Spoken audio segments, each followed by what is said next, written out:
Hello guys, welcome to my channel Champa one blogs. Guys, आज मैं आ चुका हूं मदनपुर माता के दरबार में। दोस्तों, यह दरबार जंगलों के बीच में स्थित है। यह जंगल मदनपुर वन क्षेत्र में पड़ता है।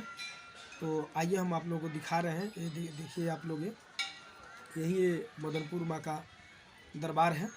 और यह दोस्तों, यहाँ आने के लिए अगर आप बाई ट्रेन आते हैं तो Valmiki Nagar railway station उतरिएगा, Valmiki Nagar road. वहाँ से उतर करके आपको आना होगा गोबरैया। गोबरैया से आप पैदल चल करके आप देवी माता के दरबार में पहुँच सकते हैं।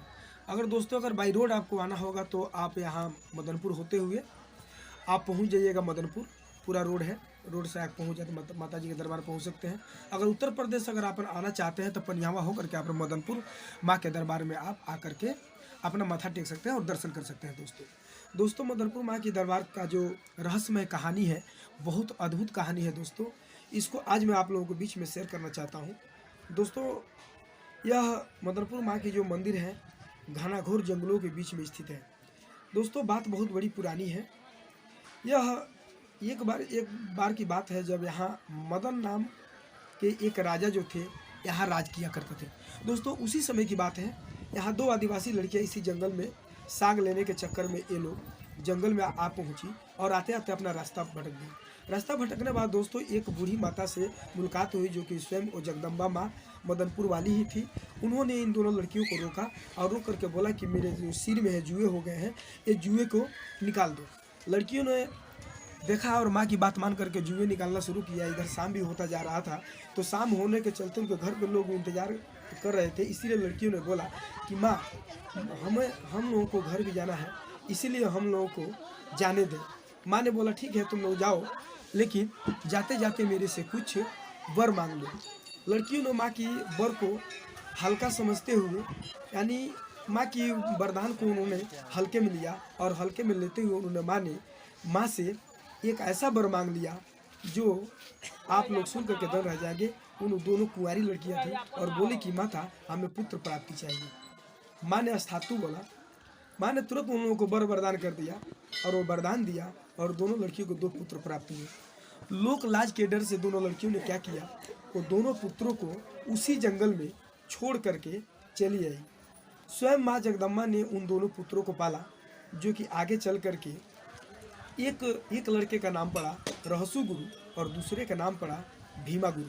दोस्तों, भीमा गुरु यहाँ से चल करके दूसरे पहाड़ी इलाके में जा करके अपना स्थान बना लिए, लेकिन जो रहसु गुरु थे यहीं पे अपना स्थान बनाए और माँ के शरण में रह करके अपना यहाँ पे माँ की सेवा करने लगे। दोस्तों, यहाँ पे माँ की कृपा से यहाँ पे कहा जाता है, सुना जाता है, यानी जो हम लोग ने सुन रखा है कि रहसु गुरु ने मेह में बाघों से दौरी कराया करते थे। वो भी किस चीज़ का, जो कतरा होता है ना, कतरा काट करके लाते थे और बाघों से दौरी कराते थे मेह में, और उसमें से झिनवा बहरनी का धान निकलता था दोस्तों, बासमती। दोस्तों, यह बात धीरे धीरे ये बात मदन राजा को पता चला और मदन राजा ने अपने सैनिकों के साथ आधम का। राजा ने देख करके दंग रह गए कि अरे वाह, क्या माता की कृपा है जो कि ये रहसु गुरु बाघों से दौरी करा करके बासमती चावल निकालता है, धान निकालता है। दोस्तों, अब वो जिद करने लगा। राजा जो मदन नाम का जो राजा थे, वो जिद करने लगा कि मुझे भी माँ के दर्शन कराओ। रहसु गुरु ने मना किया कि नहीं राजन, तुम माता की दर्शन मत करो। अगर तुम माता की दर्शन करोगे तो तुम्हारी मृत्यु हो जाएगी। और राजा ने उनको बार बार यही कहा कि अगर तुम माता की दर्शन नहीं कराओगे, तुम अगर माँ को नहीं बुलाते हो, नहीं दिखाते हो, तो मैं तुमको जान से मार दूंगा। रहसु गुरु ने जब यह बात सुना तो बहुत उनको तरस आया और बोला कि राजा, तुम सोच लो, तुम अपनी बर्बादी सोच रहे हो, अगर नहीं तुम संभले तो तुम बर्बाद हो जाओगे। राजा नहीं मानते हुए भी रहसु गुरु से फिर वही आह्वान कर, रहसु गुरु ने माता का आह्वान किया। माता जब कलकत्ते से चली वहाँ कौरू कामाख्या से, तो वहाँ से खनवारे होते हुए यहाँ आ पहुँची थावे। फिर रहसु गुरु ने बोला कि राजा मान जाओ, अभी माँ थावे ही है, तुम मान जाओ, अभी से बात मान जाओ, तुम्हारी बर्बादी हो जाएगी। रहसु गुरु की बात न मानते हुए मदन राजा ने एक न सुनी, और जब नहीं सुनी तो वही माँ ने आई और रुद्र रूप धारण करके रहसु गुरु के सिर को फाड़ते हुए अपना हाथ में कंगन दिखाया, जिसको वह कंगन के दर्शन करते ही मदन राजा की मृत्यु हो गई और उसके जितना राजपाट था, सारा राजपाट समाप्त हो गया दोस्तों। और यही बात उनके राज्य में सिर्फ एक औरत बची, जो वो भी थी गर्भवती।